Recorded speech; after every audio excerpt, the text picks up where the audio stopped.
국회 대정부 질문을 하는데 추미애 장관 나오는 날은 월요일이었고 또 아마 목요일 날 아마 나올 건데 네. 나오는 사람들마다 추미애 장관만 물어봐. 이게 정상이야?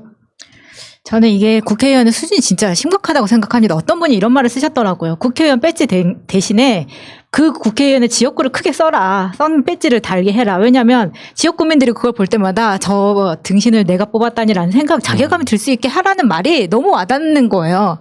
왜냐하면 사실은 법무부 장관이나 이런 사람을 불러냈으면 그 사람의 가족사에 대해서 캐물을 게 아니라 어떻게 했길래 광화문 집회를 허가를 내주게 되었느냐 등등의 문제를 에 대한 것을 들어보고 싶은 게 국민의 모습인데 사실은 이거는 특히나 광화문 집회를 주최를 한 측에 있는 국민의힘에서 물어보기 싫은 말이니까 네. 더 아울러서 검찰 개혁과 를 덮기 위해서도 그런 질문을 애써 피하기 위해서 아주 작은 문제에 대해서 집착하고 있는 겁니다. 아니 그러니까 뭐 말을 잘 만들어내 뭐 추로 남불이네 뭐 추방부네 그냥 내가 봤을 때는요 얘네들은 본성이 그런 것 같아요. 어느 정도 적당한 시점까지 진군을 해. 뭔가 이상해 보여요. 예. 현동환이의 뭐 등등의 주장이 뭔가 어떤 신빙성이 있다고 생각되면 그러다가 이게 아닌갑다 싶으면은 다시 후퇴해야 되거든요. 계속 직진인 거야. 결국엔 뭐야? 너무 넘치잖아요. 그러면 안 하니만 못한 거야. 이 방식에서 국회 대정부 질문을 할 때 국민의 입장에 한번 생각해봐요. 제대로 된 이 상황에 우리가 무슨 선거가 있다고 한번 생각해봐봐. 이 와중에 국민이 경제 어려워가지고 지금 4차 추경까지 가고 힘든 와중에 국회에서 나오는 새끼들이라는 이야기가 아니 옛날에 표창장 가지고 그 난리를 치더니 지금은 아픈 병사 한 명의 휴가 개인 휴가 써서 3일 병가 연장한 문제를 갖고 날이면 날마다 국회 본회의장에서 이질을 하고 있는 거야. 국방부 장관 나오면 국방부 장관한테 외교부 장관하면 외교부 장관한테 계속 그런 짓을 하고 있는 거예요. 이거 분명히 저는 국민들로부터 역풍이 불어서 이 대가를 치를 거라고 생각합니다. 근데 이때까지 노무현 대통령 때도 그렇고 그 전부터도 그렇고 이 방법이 항상 먹혀왔기 때문에 죄가 없는데도 불구하고 뭐가 있는 것처럼 계속 언론에서 얘기를 해대잖아요. 저도 지지자로서 굉장히 답답한 입장이고 이제 채팅으로도 보면은 뭐 민주당도 답답하다 이렇게 하시는 분들이 굉장히 많으신데 그 심정은 진짜 10분 공감을 하고 근데 그럼에도 불구하고 예를 들어서 뭐 아까 장경태 의원이 오늘 아까 전에도 나왔는데 개인 방송에서 개소리라고 누구를 특정하지도 않았는데 그렇게 얘기한 거에 대해서 저쪽에서는 물고 뜯고 공격을 엄청 한단 말이에요. 왜? 이게 찔리면 안 된다고 그렇지. 똥파리 법칙. 똥파리의 법칙. 너 똥파리냐? 이렇게 돌아보는 사람이 똥파리라고. 개소리라고 생각 안 하면 본인들이 열받을 필요가 없죠. 네. 저 국민의 짐에 성일종이라고 있어요. 네. 성완종 동생이죠. 네. 이 사람이 저번에 그 토론 나와서 하는 이야기를 들어보니까 자기가 군대에서 소대장을 했다는 거야. 그러니까 내가 봤을 때 ROTC나 뭐 이런 식으로 그 장교로 군대 갔다 온 사람 같아요. 정확하지는 않아요, 여러분. 그러면 자기가 이게 전문성이 있는 거야. 이 성일종이가 군대 생활하던 시기가 언제일까요? 내가 봤을 때는 70년대, 80년대일 텐데 그때의 마인드가 꼭 계속 있는 거. 어제도 보니까 국방부 장관한테 서 씨가 부대에 복귀를 안 했는데 휴가를 연장했다. 이것은 분명한 탈영이다. 병가도 끝났는데 개인 연가를 쓰는데 전화로 해준 사례가 군대에 있냐 이렇게 물어요. 자기는 이제 군대 전문성이 있다는 거지. 자기가 소대장 생활했으니까. 이게 정경두 장관이 이렇게 말합니다. 한국군 지원단의 최근 4년간 휴가 연장 사례를 보니까 35회가 있었고 2회 연장한 것도 5번 정도 된다. 육군 전체적으로 보니까 전화로 연장해준 사례가 3,137명이다 이렇게 이야기를 했어요. 그러니까 지금 미래통합당, 그러니까 국민의 짐은 추미애 장관 아들이기 때문에 연장을 했다고 이야기를 하는데 규정에 보면 뭐가 있냐면 얘네들 이 규정, 그러니까 그 문구를 지우고 싶어 해. 뭐냐면 부득이한 경우라는 문구가 있어요. 이 부득이한 경우가 바로 해당되는 거잖아요. 당장 수술을 받아서 움직이기 힘듦으로 병가를 연장하는 것은 당연히 그러면 목발 짚고 와가지고 부대에 와서 복귀 신고한 뒤에 다시 나가야 되냐고. 이런 상식적인 거를 자꾸 부득이한 경우라는 상황을 다 빼버리고 추미애 아들이니까 병가 연장이 가능했다고 똑같은 이야기를 계속해서 반복하고 있는 거예요. 그러니까 악랄하다고 볼 수밖에 없는 게 알면서 그렇게 계속 못 들은 척 한다는 게 맞아. 너무 악랄하게 보이는 거죠. 군대가 작동하는 방식이 중대장이 휴가증을 발행했기 때문에 구두상으로 종이로 준 게 아니라 너 휴가 가 지금 바로 출발해라고 명령을 했단 말이에요. 그러면 충성하고 이제 나가. 그러면 유병소를 통과할 때 저 휴가증 받았습니다 말이 필요할까요? 그 중대 행정실에서 유병소에 연락을 합니다. 누구 상병 누구 방금 중대장님 명령으로 휴가 받아가지고 지금 그 외출 준비하고 있으니까 확인 부탁합니다. 연락을 해요. 왜냐면은 모든 부대는 위병소라는 게 있거든요. 출입하는 위병소에서 알아야지 그 사람을 내보낼지 말릴지 판단을 할 거 아니에요. 이게 중대 행정실에서 그 휴가를 받았다고 해서 바로 갈 수 있는 것도 아니야. 중대행정실에서 받았으면 대대행정실에 가서 신고를 하고 대대행정실에 이야기를 하고 다시 유병소로 가는 거란 말이에요. 그러니까 그런 모든 절차를 통과하지 않고 이 서병장은 정말 빛처럼 연기처럼 중대장의 허락을 받자마자 바로 병원으로 뿅 튀어가고 병원에서 어떤 뭐 마력을 부려가지고 중대장의 허락 없이 그냥 자연스럽게 휴가를 연장시키고 이랬다는 이야기거든요. 군대는 그런 방식으로 작동하지 않아요. 모든 절차가 굉장히 꼼꼼하게 상황 전파가 된단 말이에요. 근데 그걸 어떻게 다 조작합니까? 만약에 사고가 났다면 그 당시에 사고가 났어야지. 왜 이제 와서 문제가 되냐고. 근데 그거를, 그러니까 군대를 갔든 안 갔든, 그러니까 하태경 같은 인간들도 다 알고 있단 말이에요. 군대가, 그러니까 솔직히 까놓고 이야기하면 내가 책임 안 지려고 이런 모든 어떤 절차에 대해서 내가 책임지기가 싫기 때문에 주변한테 절차를 너무 꼼꼼하게 지켜서 답답한 곳이란 말이에요. 그런데 그거를 모든 절차를 다 건너뛰고 서병장만은 신처럼 연기처럼 귀신처럼 행동했다는 거잖아. 그게 말이 됩니까 그게? 저는 이 장군 출신 신원식이나 아니면 그와 같이 뭐 그 참모였다고 하는 2,000원인지 2,000원인지 하는 2,000원. 그 대위 출신? 그 사람이 하는 말에 듣고 아, 대한민국 국민으로서 이거 군을 믿고 발 뻗고 잘 수 있는가라는 생각을 했어요. 왜냐하면 이 사람들 주장이라면 금요일 토요일에 병사 안 들어온 걸 몰랐다는 거잖아요. 근데 이거를 자랑스럽게 이야기를 하고 있어 지금. 우리 몰랐다는 걸 이야기를 장군 출신이 나와가지고 이야기할 수 있는 겁니까 이거 지금? 네. 그러니까 뭐 자료가 안 남아 있다라든지 그런 휴가를 간 사람이 오직 추미애 장관 아들 한 명이라면 특혜라고 볼 수도 있겠지요. 근데 다수의 사람 중에 하나야. 근데 그 똑같은 휴가를 갔거나 뭐 이런 사람들이 기록이 안 남아 있거나 하는 사람들이 여러 명이라면 그 사람들이 다 대한민국의 뭐 유력한 정치인의 자제고 그렇습니까? 이런 방식으로 이야기하면 안 되고, 그러니까 옛날 그 이야기, 나는 구두로 휴가 연장한다는 게 그냥 되는 건 분명히 아니에요. 그냥 되는 게 아니고 부득이한 경우라는 그 문구를 애써 지우려고 하는 거야. 실제로 그런 사례가 엄청나게 있다는데도 불구하고 계속해서 추미애 장관 아들만 특혜를 받았다고 하고 있는데, 저는 지금 이것도 여론의 힘으로 또 뉴스공장 같은 또는 우리 같은 방송들의 힘으로 조금씩 이겨내고 있다고 생각을 합니다. 추미애 장관 사퇴해야 된다는 여론조사가 일주일 전보다 훨씬 더 줄어들었어요. 그거는 이제 국민들이 진실을 알아가고 있다고 생각이 들고요. 그 타당한 사유라는 거, 부득이한 경우라면 구두로 휴가를 보내는 게 아니고 거짓말 선동이죠.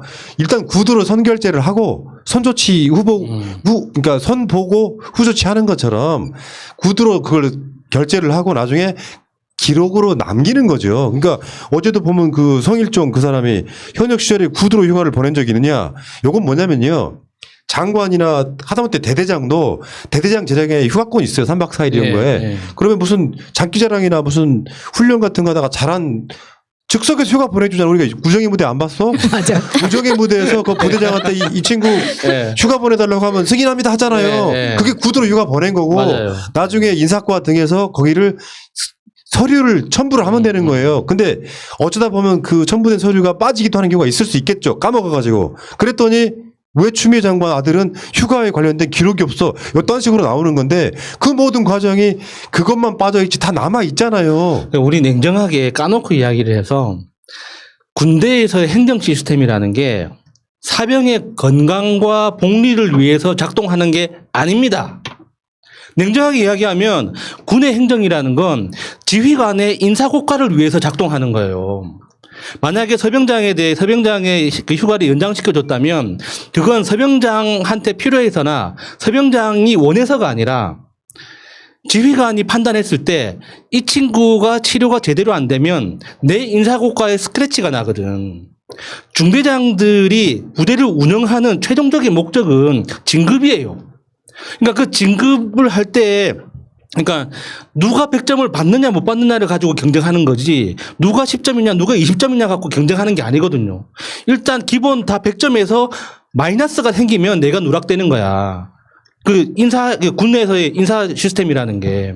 그러니까 모든 지휘관들은 내 인사고과의 스크래치가 나지 않도록 하는 판단을 중심으로 내린단 말이에요. 만약에 서병장에 대해서 그러니까 이 휴가를 연장시켜 주는데 이거 나중에 0.0001g이라도 나한테 스크래치가 있을 것 같다 그러면 절대 연장 안 시켜줍니다. 왜? 그거는 그 사람의 건강 문제가 아니라 내 인사 문제가 달려 있는 거거든. 그래서 그 당시에 중대장이 휴가를 연장 허가를 했다는 건 어떤 규정을 갖다 붙여도 문제가 없었다는 뜻이에요. 진짜 글자 그대로 중대장까지 그냥 허투루 다는 거 아닙니다. 엄청나게 많은 훈련과 교육을 받고 특히나 행정 관련해서 이거는 이제 그 건강 위생 이런 인사 사고하고 연관된 거기 때문에 굉장히 꼼꼼하게 교육을 받는단 말이에요. 그래서 다 알고 있는 사람이 결과적으로 최종적으로 내가 이 판단을 내려가지고 그게 나한테 칼날이 돼서 돌아올 것 같다는 게 가능성이 0.0001%만 있어도 절대 그런 판단 안 해요. 그 2017년 당시에 카투사에서 추미애 장관 아들처럼 휴가 명령서 발부 기록이 남아있지 않은 사례가 그 해에만 10건 더 있었답니다. 10여 건 더 있었다고. 그럼 추미애 장관 아들 뭐 나머지 다 특혜인가? 그러니까 이게 어쩌다 보면 그런 기록들이 누락되는 경우가 있을 수 있어요. 완벽하지 않아. 정의연 논란에도 그런 지점이 분명히 있는 거예요.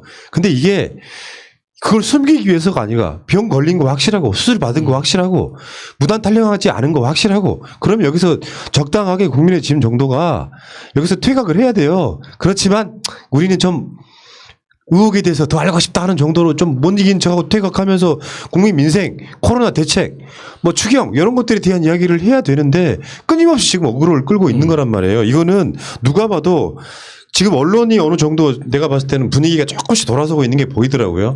포털도 마찬가지고 말도 안 되게 막 우리한테 불리한 뉴스만 막 도배를 하던 느낌은 사실 아니에요. 며칠 사이에.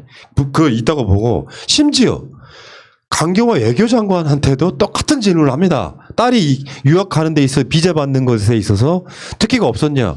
결론부터 말씀드릴까요?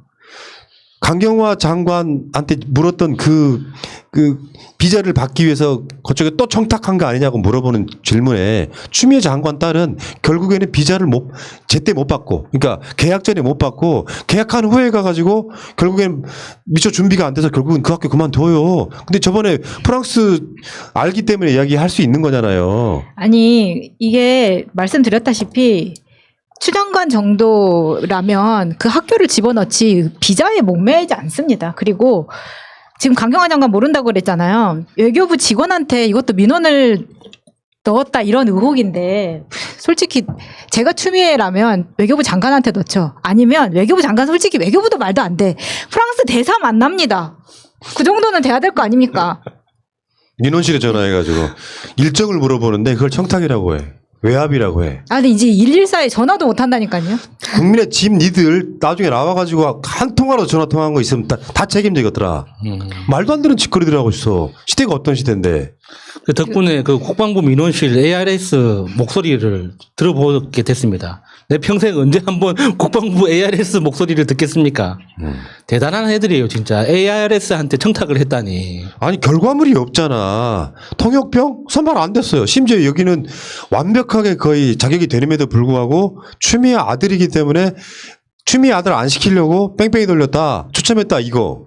용산 자대 배치 안 됐어. 비자가 빨리 나와서 뭐 특혜를 받아가지고 프랑스로 간 것도 아니야. 이 모든 게 안 됐어. 이게 말이 되는 소리입니까? 그리고 그 통역병 뽑을 때, 그러니까 강당에 모여가지고 이제 뭐 뽑기 추첨했다고 하잖아요. 그게 이제 다들 하고 싶어가지고 어쩔 수 없이 뭐 추첨을 했다. 다 구랍니다. 그 다 영어 잘하는 친구들이 다 가초사에 선발이 되잖아요. 그 친구들이 가서 통역병 하고 싶겠습니까? 내가 상병 정도만 돼도 내무실에서 누워서 TV로 다 볼 수 있는데 거기에서 여기 이거 해라 저거 해라 좀 말도 안 통하는 사람들 막 거기에 스트레스 받으면서 왜 내가 고생을 사서 하려고 하냐고. 내가 고생 사서 하려고 간 그 서병장 같이 이상한 캐릭터도 있죠. 남들이 가기 싫어하는 그 부서에서 일을 열심히 했다고 하는데 그런 사람 없어요. 그러니까 추첨을 통해서 네가 가라 억지로 밀어 넣으려고 하는 거지. 만약에 경쟁률이 심했으면 테스트를 했겠죠. 경연을 하거나 그 부대장들 그런 거 얼마나 좋아하는데 딱 포스 딱 걸어놓고 휴가증 하나 걸어놓고 막 서로 경쟁시키는 거 좋아한단 말이에요. 그러니까 이게 진짜 보면 볼수록 화가 나지 않습니까? 네. 당하는 입장에서는 말하자면 이런 거죠. 의혹제기는 할 수 있다고 생각이 드는데 그보다 했으면 훨씬 더 했을 놈들이 마치 자기들은 엄청 깨끗한 척 추미애 장군 같은 결과물 하나라도 있는 거 이런 걸 가져와서 의혹이라고 하면 그나마 조금 더 나을 것 같은데 훨씬 더 했을 만한 인간들이 지금 사실은 검찰 개혁에 한번 멈춰보고자 꼬투리 잡아서 이런 짓거리를 하고 있는데 매일 대응하는 것도 막 지치고 힘드네요, 진짜. 네. 이번에 국민의힘에서 스트레이트 팀을 고소했더라고요. 자기들은 그렇게 합리적 의심을 하는 거에 대해서 그렇게 고소고발을 남발하면서 이렇게 아무런 죄도 없고 심지어는 메일까지 다 남아 있잖아요. 다만 부대에 그 정보가 없을 뿐인데 이런 걸로 마치 일단 워딩만 굉장히 자극적인 걸 따가지고 자꾸 선동을 하는데 참 많은 분들께서 일단 새날 같은 채널을 많이 키워주시기 위해서 좋아요를 좀 눌러주시면 지금 고맙겠습니다. 구독과 좋아요 좀 눌러주실 타임입니다. 아, 그렇습니까? 네. 몰랐네. 아, 훌륭해. 그러니까 댓글에도 지겹다, 뭐 이렇게 답답하다 하시는 분들 많은데 김대중 대통령 말씀을 한번 생각해야 됩니다. 예. 처음 본 것처럼 분노하라고. 예를 들어서요. 나랑 사이가 별로 안 좋아서 방송을 나간 사람이 있다고 칩시다. 근데 그런 사람이 예를 들어서 감정이 나쁘면요. 세상 모든 일을 꽈서 볼 수밖에 없고 내 주장을 합리화시켜서 거짓 주장을 할 수밖에 없어요. 예를 들면은 이 방송 운영하는 푸른나무가 너무 덕지한다. 지는 아무것도 안 하면서 일만 막 빡시게 시킨다. 이런 식으로 선동하면 먹히겠어요? 근데 그거를 상식적 상황들 갖고 그 이야기를 객관적으로 봤을 때는 틀린 선동이고 주장이라는 걸 알 거 아니에요. 근데 그 주장, 그 사람만의 아까 쉽게 표현하면 내가 봤을 때는 현모 씨라고 하는 사람이 그런 스타일일 것 같다는 생각이 솔직히 들어요. 뭔가 왜곡되어 있는 기억과 왜곡되어 있는 감정들이 그 어떤 공격의 빌미를 줬어. 그 사람 말한 주장하면 최소한 나 같으면요. 관련한 팩트 체크를 해보고 그 상황에서 에이, 네 주장은 너무 감정적이야 라고 배제를 할 것 같거든. 미래통합당은 어떻게든지 문재인 정부와 민주당의 지지율을 끌어내리기 위해서 이걸 가져왔는데 지금 제가 봤을 때는 그 당직 사병의 그 한마디가 놀아났다. 나중에 이 결말은 상당히 우습게 끝날 거라고 하는 생각이 듭니다. 일단은. 그리고 그 우습게 끝날 결과를 가지고 사실 모든 언론과 여기를 주장했던 신원식을 비롯해서 이철원 등등 그 이균철 이런 사람들 모두 법적으로 조치가 취해져야 된다고 생각합니다. 하나만 더 이야기할게요. 국방부 서버에 남아있는 민원실의 통화 내용.